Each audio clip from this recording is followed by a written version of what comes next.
Supreme court తానిచ్చిన తీర్పు నుండి తానే వెనక్కి తగ్గినటువంటి ఉదంతం. ఆ తీర్పు మార్చింది. ఎందుకంటే దేశ ప్రయోజనాల కోసం పర్యావరణ చట్టాలని కొంత పక్కన పెట్టాలి, పర్యావరణ అంశాన్ని పక్కన పెట్టాలి అన్నది. వాస్తవంగా ఏడాది మే 16న వనశక్తి పేరుతో ఒక తీర్పునిచ్చింది జస్టిస్ ఏఎస్ ఓకా, జస్టిస్ ఉజ్జల బుయాల ధర్మాసనం, ఇద్దరు సభ్యుల ధర్మాసనం. పర్యావరణ చట్టం నిబంధనలు ఏమిటో తెలిసి కూడా ఉల్లంఘిస్తూ వివిధ ప్రాజెక్టులకి వెనకటి తేదీతో అనుమతులు ఇచ్చారు. అట్లాంటిది ఇవ్వకూడదని పర్యావరణ అడవుల మంత్రిత్వ శాఖకి ధర్మాసనం ఆదేశించింది. కేంద్ర నోటిఫికేషన్ 2017, 2021 ఆఫీస్ మెమోరాండం అమలు నిలిపేసింది. ఆ తర్వాత జస్టిస్ ఏఎస్ ఓకా ఆయన రిటైర్మెంట్ అయ్యారు.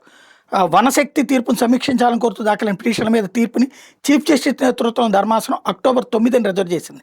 వనశక్తి తీర్పు ఉపసంహరణ నిర్ణయం తీసుకున్నారు. ఇప్పుడు అందులో ప్రధానమైనటువంటిది ఏంటంటే 2:1 మెజార్టీతో జరిగింది.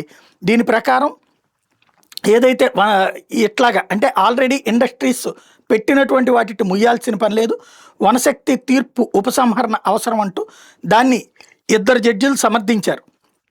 చీఫ్ జస్టిస్తో పాటుగా మరొక న్యాయమూర్తి జస్టిస్ గవాయ్, జస్టిస్ వినోద్ చంద్రన్లు.